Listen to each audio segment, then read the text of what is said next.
Hello السلام علیکم ناظرین، امید کرتا ہوں آپ سب خیریت سے ہوں گے۔ سب کو دل کی گہرائیوں سے اپنی تلاش چینل میں خوش آمدید۔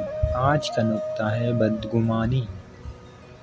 صحیح بخاری اور صحیح مسلم دونوں میں یہ روایت آئی ہے کہ پیغمبر اسلام نے لوگوں کو ہدایات دیتے ہوئے کہا کہ تم لوگ گمان سے بہت زیادہ بچو، کیونکہ گمان سب سے بڑا جھوٹ ہے۔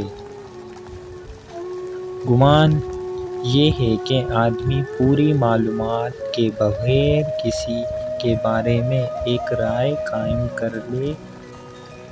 ہر آدمی کی اپنی ایک دنیا ہوتی ہے۔ ہر آدمی کا عمل بہت سے اسباب کے تحت ہوتا ہے۔ ایسی حالت میں کامل تحقیق کے بغیر کسی کے عمل کی حقیقت کا جاننا ممکن نہیں۔ کوئی شخص کسی کا صرف ایک عمل دیکھ کر اس کے بارے میں کوئی رائے قائم کر لے تو یہ گمان ہوگا، اور گمان کسی کے لیے بھی جائز نہیں۔ آدمی کے ہر عمل کے بہت سے پہلو ہوتے ہیں، اس لیے اس کی توجیہات بھی متنوع اور مختلف ہوتی ہیں۔ دوسروں کے بارے میں آدمی کا مشاہدہ تجربہ ہمیشہ جائزی مشاہدہ اور تجربہ ہوتا ہے۔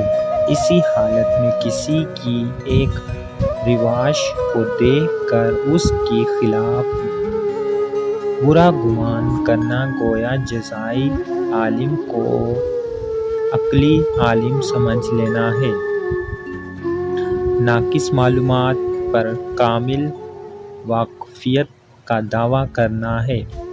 اس لیے کسی کے خلاف بدگمانی عین اس قسم کی ایک چیز بن جاتی ہے جیسا کہ جھوٹ۔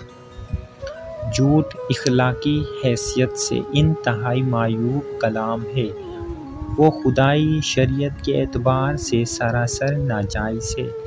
اسی حالت میں جو آدمی کسی کے خلاف بدگمانی کرتا ہے تو وہ ایک بے حد سنگین جرم کا ارتکاب کرتا ہے۔ ایسا کر کے وہ خدا کی نظر میں اپنے آپ کو ایک غیر مطلوب بندہ بنا لیتا ہے، اور انسانوں کی نظر میں وہ ایک ایسا شخص بن جاتا ہے جس کے تمام لوگ نفرت کریں، جس کو سماج میں باعزت درجہ نہ ملے۔ گمان کی بنیاد پر کسی کے خلاف رائے قائم کرنے سے بہتر ہے کہ آدمی کوئی رائے ہی قائم نہ کرے۔